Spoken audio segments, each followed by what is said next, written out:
おい、そこはあんたの席じゃねえだろ。黙って見とけや。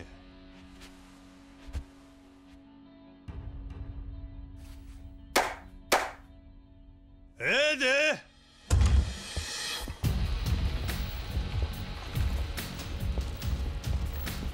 なんじゃありゃ。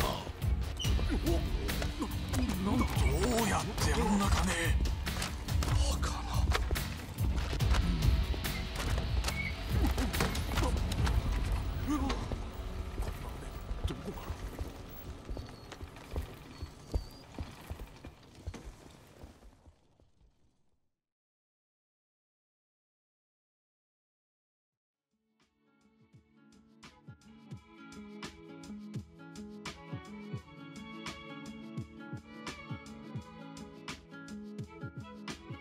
Change. Change is out of our control sometimes. We aren't always ready to accept it. せやけどな、あんまり登場界なめとると飼い犬に手噛まれるで。Regrets, routines, remembrance, we strive to maintain a connection to the past because it makes us comfortable in the present. We retain old lessons in order to remain stalwart in our resolutions or recapture the glory days of our conquests. 金貸した時の担保にカムロ町近くの空き地をちーっとばかり手に入れとったんや。そしたらなんや、でかい企業がそこにビル建てたいから土地を譲れ言うてきての。適当にふっかけたらこんだけの金になったっちゅうわけや。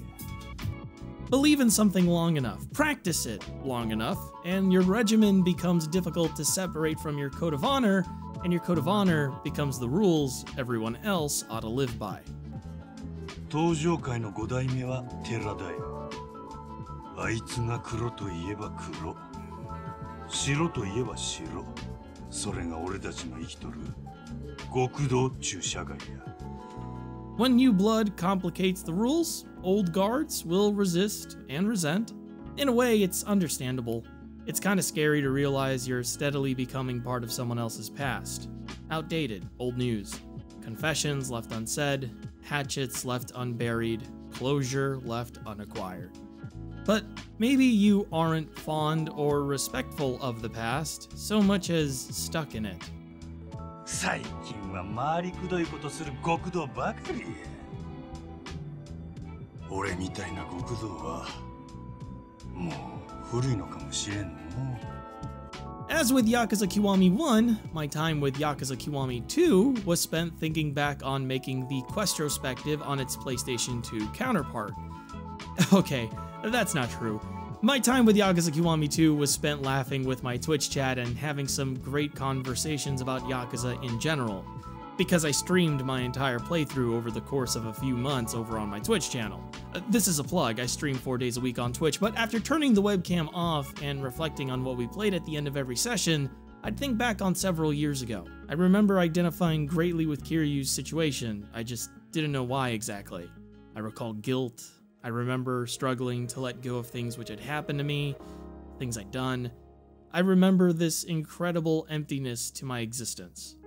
Nothing I was doing at the time felt real. It was dreamlike, too good to be true, because I thought I deserved a lot worse. I'd self-sabotage or put myself in danger of reliving bad experiences.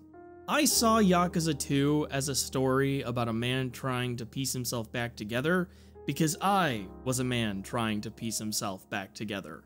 The fragmentation of Kiryu's identity in Yakuza 2 paralleled mine, my own attempts to rediscover who I was before being sucked into business which wasn't mine, becoming disillusioned when I got too close to people I respected from a distance. Not heroes, not mentors or role models, just people. I was scared to admit it at the time of the original Yakuza 2 video because I wanted to hold on to the good parts of what I'm talking about. I know now I was suffering from traumatic stress, and learned through a mental health diagnosis that it wasn't playing nicely with what I already had going on. But hurt people hurt people. Something Yakuza 2's cycle of violence happens to get across pretty well. But much as Yakuza 2 was a turning point for Kiryu in dealing with his personal trauma, it was also a turning point for me and mine. After finishing said video, I felt like I was able to push forward again. I had momentum after exploring my feelings with its help. In the same way, Yakuza Kiwami 2 is a turning point for the series' other central protagonist, once again for me, and also for the series itself. My disappointment with elements of the Yakuza series, let's call it that, despite how much I adore many of its themes and its use of older characters to express them, is well documented in this collection of retrospectives, though I only began cataloging them in earnest after covering Yakuza 0. Background elements I could shake my head at before refocusing on the central impact every Yakuza was trying to make became pivotal to main scenarios, so I felt it necessary to discuss in particular. Making games involves a lot of hands. Those hands can squeeze their backwards ideas into a project under the radar, especially when everyone's too pressed for time to give everything a solid review before finalizing said project. However, once those ideas are the driving force behind the core values of a project, well, it should probably be discussed in detail. As fans of the series, we should look forward to the discussion. This should be part of a fandom's wheelhouse. The integrity and awareness to challenge media we enjoy, to ask for better in future installments. Because when we do, creators have the choice to decide whether or not our concerns are important to their vision. And thankfully, in Ryuga Gotoku's case, some of those concerns caught their attention. There's a noticeable change to the script for Kiwami 2, and it may not be entirely off the backs of its incredible localization team. A localization team which, for some reason, continues to use a homophobic slur in their localization's casual dialogue, but otherwise tends to be pretty good with everything else. The script has been tweaked and reflects the writing team's compounded experience with writing these characters, and tenured voice actors return to record their lines comfortable in their roles. With a localization updated for modern convention and using techniques localizers have owned in the last few years, I'm happy to say Kiwami 2 alleviates a lot of the issues I took with the original PS2 Yakuza 2 a few years ago. The rooftop scene with Kaoru Sayama, originally contesting her validity as a woman with her position as a police officer, has been overall improved. It's amazing what a couple of word changes can do to a scene. In the original, Kiryu sounds imposing and insistent on getting Sayama to acknowledge she's a woman. In Kiwami 2, the conversation is more about how Sayama challenges expected gender roles, and despite what the men she works with believe because of her doing so, still deserves the respect and boundaries every person has a right to. The scene isn't completely absolved of its original framing, but there's a definite effort being made to turn the conversation away from whether or not Kaoru Sayama is woman enough. I can imagine it isn't easy to entirely rework a scene in this case, so I'm glad they tried something. Sayama has also been recast in Kiwami 2. There isn't a lot of information out there about her original voice actor, Daiki, and why she didn't reprise her role, but speculation abounds. Some say the actress was difficult to work with. Others, and by others I mean Ryuga Gotoku's sound engineering team in the 10th anniversary book, say it was because Masayoshi Yokoyama, the series' lead writer and producer, is difficult to work with. The actress herself only has one known voice acting credit recorded on any database I could find, and it's Sayama. Otherwise, she's credited for a couple of theater productions. That's about it. Either way, the new performance alleviates certain issues while at the same time lacks a certain quality the original actress brought to the role. I don't speak Japanese. I can't tell you if her acting overall is better, but I can compare and contrast two performances side by side and tell you what sounds more pleasing to my ears or sounds more natural to the characters those voices are coming out of. The new voice actress, Aya Hisakawa, performs the character in a higher register and adds breathy qualities to her lines. Her Sayama sounds a lot more energetic and a little more bubbly, but she lacks the gruffness of Daiki's performance, and at times she can sound a bit flat or repetitive. Not in the Japanese is spoken flat kind of way, more in the every single enunciation in this line is exactly the same as the previous one kind of way. Daiki's Sayama has a huskier voice, and every line is spoken as if she were aiming a projectile directly at who she's speaking to.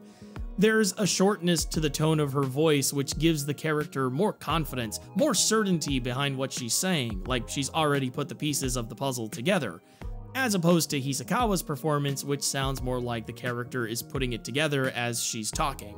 It's like listening to two different versions of Sherlock Holmes. The classic interpretation of the detective, who's constantly 15 steps ahead of everyone else, and the more modern interpretation of Holmes, which portrays him as this frantic, living computer. I like to think I prefer Daiki's Sayama over Hisakawa's in most areas, but it's the final act of Kiwami 2 where Hisakawa really sells me on the character more. The infamous depowering of Kaoru Sayama in Yakuza 2 is still present in Kiwami 2, but Hisakawa's performance helps reduce the lengths it goes to. Daiki Sayama sounds completely helpless and at a loss on how to deal with the conflict she's found herself in. There is almost none of her original confidence or power left in her voice. There's desperation and anxiety, but none of it is tempered by the experiences which have hardened her. Hisakawa's performance, however, retains a good amount of her composure. Her Sayama becomes emotional through a greater amount of restraint, and the expression there is a little muted to reflect her habit of putting up walls around herself. The moments where Sayama is overcome with grief or sadness are performed on par with how Takaya Kuroda performs similar moments with Kiryu. These brief moments of time where the shells they've built for themselves are broken down before quickly being patched up again. In their final moments together, Daiki's Sayama sounds almost pleading to be with Kiryu, whereas Hisakawa's Sayama is resolute in staying right where she is. Hisakawa's Sayama better parallels and better works off of Kuroda's Kiryu, and the relationship between the characters ultimately fits better in Kiwami 2. Whether this is because of the lines being re-recorded or if Daiki's return to the role would have given her a chance to give the character a better performance will probably remain impossible to know. But as is, I think Aya Hisakawa did a fantastic job with the role and found a way to improve on the writing's missteps with the character itself. I'd praise the sub-story Embracing My True Self, previously titled Black Thunder in the original Yakuza 2, but it both expresses greater sensitivity and finally confirms, to me at least, the conflation of two different kinds of people by Ryuga Gotoku Studios. This is a sub-story about the Earth Angel Mama, a woman named Ako, who is revealed to be trans. Previously, I've discussed how it's ambiguous whether or not this character is indeed trans or a drag queen, largely because RGG Studios seems to have the two confused for the same thing. The sub-story more or less asserts that Ako is a trans woman, and much of the conflict in the story is related to her leaving her old biker gang and seemingly disappearing. Much of the tension related to not outing her to others. There surprisingly wasn't much to change about this sub-story in Kiwami 2, aside from changing a line where Yuya misgenders his friend so we can still like Yuya without feeling weird about it, I guess. But while Kiwami 2's rendition helps towards the Yakuza series improving its depiction of non-binary and trans identities, it also sort of confirms how it's represented and considered them in the past. The language used in the sub-story confirms the Earth Angel Mama is a trans woman, which means she's largely been how the series has chosen to represent trans identities and is how the studio views trans identities. It also confirms that, even to localization teams, it's fine to compare a trans woman to a crossdresser by using a slur historically directed at both. All this needed to be said before I got to the changes to Kiwami 2's writing and presentation everyone wanted me to talk about. Because I'm not always here to pander to you. Sometimes I want you to think about things in ways you and I might not have thought about it before. Then we can talk about the knife in the rain scene, which is completely butchered by whoever directed it. I actually can't show you an example of either the original or the new one since both are using licensed music, I'm fairly certain. But you can search YouTube for Knife in the Rain scene Yakuza 2 PS2 and then do another search for the Kiwami 2 version and come back afterward. Just pause right here, go do that, maybe subscribe to my channel since I know most of you aren't, even if you think you might be. YouTube is weird like that. Then come back and unpause me. I don't entirely blame the Kiwami 2 version for being the way it is. The original scene is incredible. Crazy Ken Band's song, Kuroi Kizuwato no Burusu, sorry for the pronunciation, matches the mood of the scene. Kiryu has just had his guilt thrown back in his face by Sayama, he's lost his resolve, he's feeling a lot of emotions, but at the forefront is melancholy and sadness. The song is a mix of remorse and uncertainty, cut short by deafening silence and a stranger's apology as Kiryu looks down and realizes he's been stabbed. But instead of plunging the knife deeper in to accept the guilt he's been harboring over his survival, he pulls it out and absolves himself of dying with it. This is a great contrast to just moments before, where we watched another man completely consumed by his survivor's guilt plunge his knife deeper into his chest and allow the wound to kill him. The song comes back in as Kiryu pulls the knife from his body underneath the rain as the singer cries out "Gomen ne," an apology. The knife is symbolic of guilt, and the act of pulling it out is a metaphor for freeing oneself from it in the context of the story. Characters in the rain are usually a visual metaphor for rebirth or revival. The apology in the song alludes to Kiryu finding closure with the loved ones who died in Yakuza 1, and he walks away from the camera, limping, bloodied, but alive. What happens if you lose the rights to the Crazy Ken Band song? Well, you either get the rights again or license other music. Kiwami 2 did the latter, and the song they used doesn't really work at all. Aside from providing a vague sense of edginess, I didn't expect a story to give a 40-year-old man. What you should do in this situation, when you have a scene originally built around a song but need to replace that song, is build a new song around the scene to match the original intent and timing in it. This song isn't built around this scene. It's too angsty, it's not somber, it doesn't give me a sense of resolution. It makes me feel like Kiryu has succumbed to his guilt instead of overcoming it in a messy way. It leads me to believe whoever directed this cutscene didn't understand the tone of the original. The comical knife wound stab sound they used also ruins the more dramatic tension of this scene too. Yakuza 2 was comfortable using silence to build suspense in its narrative.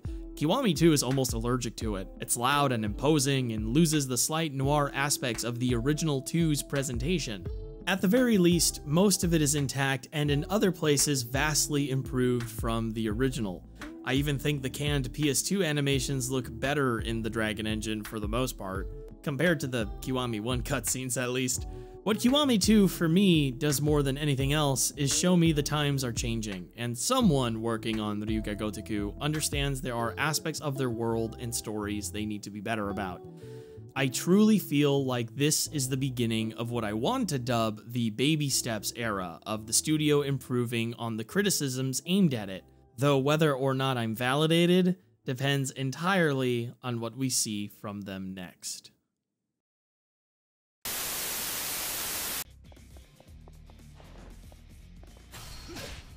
I don't have time to play games with you. Redman, no, wait, not this way. Oh.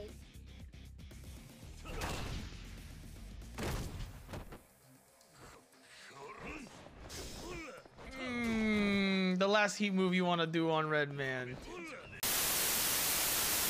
もうやめませんか。これ以上子さん同士のかばい合いは見ていられない。てめえ、柏木さん、もうええわ。Being stuck in the past doesn't only mean a pile of ideas or memories. It does much to paint who you are, what you can tolerate, and who you're willing to hear out. わしはごちゃごちゃ脳がきたれんのは苦手での。なんだそのへんてこなジャケットは。It affects the way we perceive ourselves too, who we consider ourselves to be.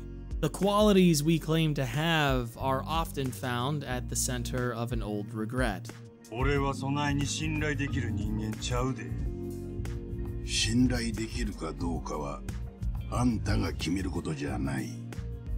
俺が決めることだ。The irony about being stuck in the past is we don't want to relive it. We avoid the past like a plague, even though we're hung up on trying to retain a small part of it. Sooner or later, though, you have to revisit the place your hangups reside to lay them to rest. 河村のやつに話を聞かんとあかんからの。残念ながら、もうそいつはカムロ町にはいねえ。じゃあどこにおるんや。蒼天堀だ。蒼天堀? What you find is the road to recovery. よろしくお願いします。 And recovery is difficult, but it brings a new perspective to the regrets you've held on to. It can bring you peace of mind, ease your fears, and settle your anxieties. It also might do the same for those who were there with you. そしてこの蒼天堀はその人との思い出が詰まった大切な街。だからここに住んでこの場所で昔のように待ち続けていればいつかもう一度会えるんじゃないかって。会って今度こそありがとうって言えるんじゃないかって思って。Maybe we're stuck in the past because we refuse to let go of what happened to us, and maybe the only way to move past it is by working out the knots.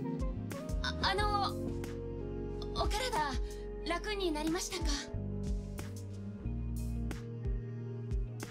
おかげで18年もののコリが取れた。The more I played Kiwami 2, the more it felt like a return to form for Yakuza. The more I reflected on my time with the original Yakuza 2, the more I was glad to have found myself again. I don't like thinking about the way I was back then. I don't ever want to feel that way again, so I spent a lot of time fixated on the past to keep from repeating it. Playing Kiwami 2 felt like a chance to let go of this fear. I've moved on, but it was nice to see Kiwami 2's new story additions reflect much of what I was feeling playing it. I'm not poring over Kazuma Kiryu's storyline for this episode of Questrospective. My video on the original Yakuza 2 covers it in good enough detail. I don't need to do it again. The anatomy of the dragon is well documented, but the soul of the mad dog is left undiscovered. This episode would have shared similarities to my Dead Souls and Kiwami 1 video had Kiwami 2 not contained the Majima Saga, a mini-series of chapters starring Goro Majima and his voice actor Hidenari Ugaki. Ugaki brings his best to this performance, and I gotta tell ya, in general adds so much depth to a character I feel would have been portrayed very one-dimensionally by a different actor. Very cliche, I mean. Majima is an over-the-top character who will suddenly pivot into being dark and brooding or scary. He's essentially written like two different extremes possessing the same body, but Ugaki-san never fully commits himself to either in his performance. What he does is keep both switched on and plays with their volume depending on the scene. His seasoned take on the character will keep the serious, vicious Majima running underneath the performative, silly Majima on top. The inverse is also true. Even when he's acting out a serious scene, Ugaki-san will act certain lines out with a hot attitude or sprinkle higher pitched inflections on certain words. It rounds out the Majima character into something way more believable than it would be with another actor behind the performance. Ugaki-san understands there's a core belief influencing Majima's behavior. It comes from the same place. It's the same person, so it should sound like the same person. Which is how you get lines like this. どちらにしようかな、神様の言うとおり。決まった。And this. せやけどな。あんまり登場回舐めとると飼い犬に手噛まれるで。 Without suffering whiplash. This time around, Ugaki-san is backed up by a fantastic script. The Majima Saga itself is some of the best writing Ryuga Gotoku has ever done, and was written by a veteran of the series who, before Like a Dragon, remained unknown to a large part of the Yakuza audience, Ryosuke Horii. Horii has been a part of the series since its early days. You might recognize his name. He's the lyricist for most, if not all, the original songs you can find in the karaoke minigames.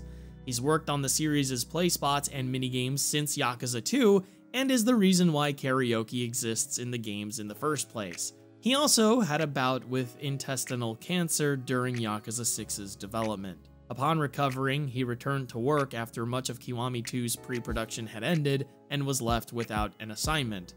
That is, until he was approached by Nagoshi and Yokoyama to develop the Majima Saga, which explains how Majima ends up running a construction company and leaving the Tojo clan in between the events of Yakuza 1 and 2.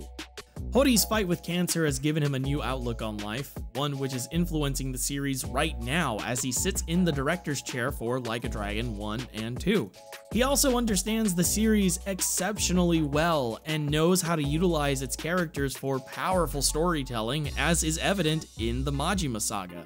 More than an intermission story between two entries, the Majima Saga is the Majima Ryuga Gotoku game we never got. It gives us additional closure to Majima's arc at the end of Yakuza 0, but it also helps connect the many versions of Majima we're exposed to across the series. The refreshed, wacky Majima of Yakuza 2 and 3 is justified by the renewed lease on life he gains at the end of the Majima Saga. The somber, future-forward Majima of Yakuza 4 and 5 is foreshadowed by his realization he might be tired of the business at the start of it. The shift in focus for what matters most to Majima begins in the Majima Saga, and it makes sense of the change in direction the character had over time in a way Kiwami 1 couldn't achieve. All of this is done within 2 to 3 hours of gameplay without seeming heavy-handed, forced, or overtly contrived. It hits every story beat it needs to, and the conflict Majima needs to resolve is an appropriately smaller scale one.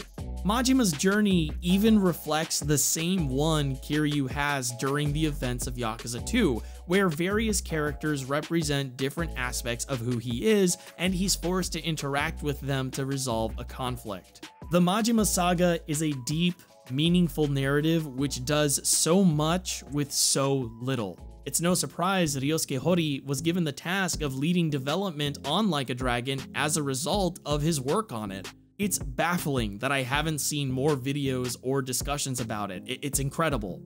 Though Horii wasn't assigned to playspot development for Kiwami 2, the minigames and overall design of Kamurocho are a head and shoulders above their previous Dragon Engine appearance. I'm convinced more than ever Yakuza 6 was a technical demonstration above anything else. Kiwami 2 returns to the classic assortment of playspots with refreshing mechanical remixes. Slimmed down and trimmed up, Kiwami 2's minigames were neatly tucked into the city, a city much easier to get around. In Yakuza 6, though Kamurocho had all these buildings you could walk inside of, it rarely felt like people existed in them. I keep thinking back to this one building which just had empty, unfurnished rooms. The whole thing was this weird liminal space. It was unsettling. But in Kiwami 2, you get to this rooftop in Sotenbori, and it's this neat little hangout spot for whoever lives in the apartments below. There are a couple smaller areas here and there, little hallways with businesses nestled inside or small lots connecting two courtyards together, but this tempered approach to reducing where players could go in both cities was a counterintuitive method of making them feel more lived in. As it turns out, simplifying the exploration gave the fewer interiors more staying power. The cities sort of fall in on themselves in a really satisfying way, a trait they were missing in Yakuza 6, and one I couldn't articulate until playing Kiwami 2. The missing piece of Yakuza's identity being found again in Kiwami 2 is a more fitting farewell to this part of the world we've played through for a decade, but also for the individuals who produced it and the trials they faced to get there. And also because, well, it feels like there was a part of me I forgot to put back into place until I played it, so yeah. The more I think about it, the more I'm ready to look to the future and lay my own past to rest.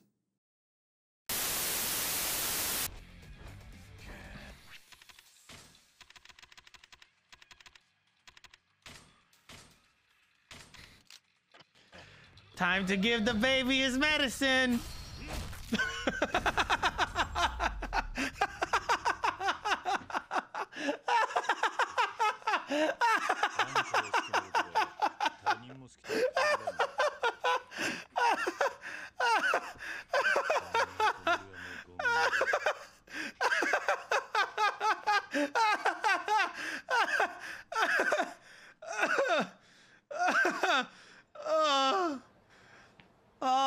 my god! Ugh. でも仕方ないんです。殺さないと殺されちまいますから。 Sure, okay. You're stuck in the past, and it's a difficult time. The way it affects you is valid, but what if you have power over people? What if you influence people with your words, your personality, your experiences? What if the old guard, steadfast in their ways, raises a new generation of equally stubborn, equally rigid individuals? バカとハサミは使いようなんて言葉がありますが、本当にその通りだ。借金肩代わりするだけで何でもしてくれるんですからね。Being stuck in the past doesn't only hurt you. It's what your kids see, what your younger friends see, what your audience sees. この世で最も非合理的で時代遅れな業界ってなんだかわかります？極道社会ですよ。義理人情なんてものに基づいて素頭の悪い連中が各地で幅利かせて好き勝手に統治している。You inevitably drag the impressionable minds observing you towards a certain line of thinking, and if your own trauma is left unchecked, it's going to change them too. Imagine if this was happening everywhere, all the time, on a societal scale. 義理人情なんてくだらないものに左右されない合理的で近代的な極道社会を作り上げるんです。Someone will one day take your place in this world. They'll walk in your footsteps just as you are walking in someone else's right now. It's not something we can change. 悪いがあんたにはここでいろんなもんを背負った上で死んでもらいます。この腐りきった極道社会を正すための礎になれるんだ。悪い話じゃないでしょ。But we can leave behind a better path. We can give them better tools on it, and we can right the wrongs we erected with the time we have left, so someone better than we were ends up walking it. We can still fight the monsters we've created. わしはお前なんぞに値段つけられるほど安い男ちゃう。お前の理想なんかどうでもええ。わしはただ目の前におる気に食わんやつを殴るだけじゃ。勢いだけで全てを変えられるわけありませんよ。そんな古臭いバカな極道はさっさと消えろって言ってんだよ、マジマKiwami 2 is the Dragon Engine's sophomoric mixed return. Kiwami 2 reinforces how fundamentally difficult it is to capture what makes fighting in Yakuza so entertaining within the Dragon Engine. It's easier to see in Kiwami 2 because of the varying density of its fight mechanics. Reintroducing weapons to fights in Yakuza gives players more control over their heat move actions, and being able to pocket weapons you pick up in fights to use in later ones helps keep those heat actions persistently available. The return of the weapon system gives the player a moment to recollect themselves mid-fight, assess their situation, and the corresponding heat action helps break up enemy groups before you're surrounded. Kiryu feels a little tighter to control compared to Yakuza 6. Kiryu's moveset has also been expanded to prevent the burnout felt in Yakuza 6. This includes a series of charge attacks affected by Kiryu's speed at the time of letting go of the button, and the return of grapple finishers, which I can't for the life of me remember if Yakuza 6 had them. If they did, either I somehow missed unlocking them or they were acquired in the late game. Kiwami 2 regains much of the color the fighting of the series had lost in Yakuza 6. Kiryu feels vastly easier to personalize, players gravitate towards different parts of his moveset or heat move options, and this gets further diverse depending on which options they prefer to use. It's funny, I feel like I've been here before. Like I've said this already about this development in this series. As though we're retreading old ground. Probably because we are. Or are we? See, these additions and improvements are great and ultimately, I feel, keep Kiwami 2 appealing long enough for the narrative to pick up the fighting slack. But they feel like workarounds to the issues still present from Yakuza 6. Kiwami 2 makes fighting a lot more fun, but it does nothing to cure the Dragon Engine of core issues.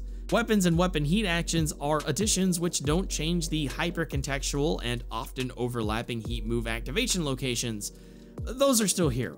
Walls which don't count as walls, and poles which don't count as poles. The charge attacks offer effective mix-ups to your combos and also have super armor, but do this weird thing to your enemies where at times it feels like the AI completely breaks in response to an attack which normally shouldn't hit them out of animations. This wrestler, for example, should actually be going into an extreme heat mode that heals him fast enough to require a barrage of heat moves to defeat him, unless you're playing on PC.